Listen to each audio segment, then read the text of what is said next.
কাঁচা আমের দিনে আমের আচার না বানালে কি হয়?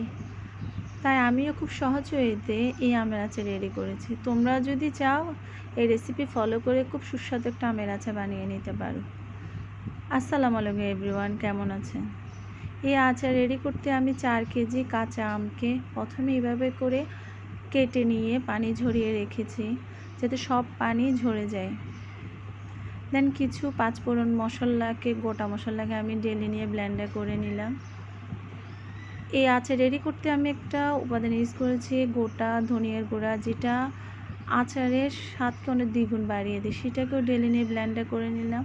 দেন আরেকটা উপাদান যেটা হচ্ছে লাল মরিচ, যেটাকে ঢেলে নিয়ে চিলি ফ্লেক্স বানিয়ে নিলাম। ফাইনালি এই আচার রেডি করতে আমি 2টা পাতিল ইউজ করেছি, কারণ যাতে একটু ভালোভাবে নড়াচড়া করতে পারে আচারগুলা। দেন আমি 4 কেজি আমের জন্য 1.5 লিটার সরিষার তেল ইউজ করেছি।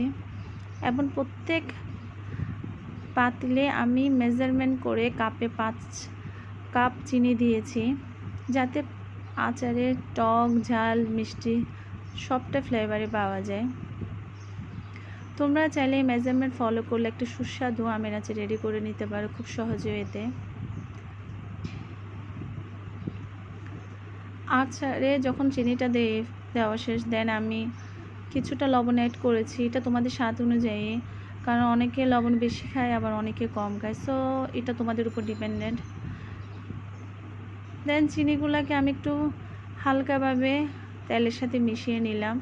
যখন দেখতে পাবে হালকা হালকা একটু তেলটা আঠালো হয়েছে, দেন সমান ভাগে আমগুলাকে দিয়ে দিয়েছি আমি।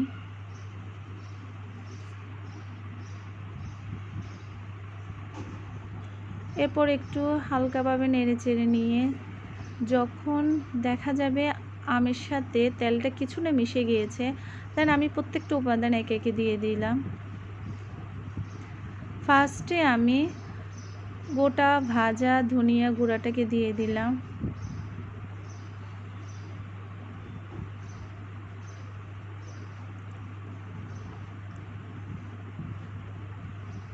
গোটা ধনিয়া 3 চামচ করে আমি দিয়েছি, কারণ একটু বেশি দিলে কালারটাও ভালো আসে, খেতেও অনেক স্বাদ লাগে।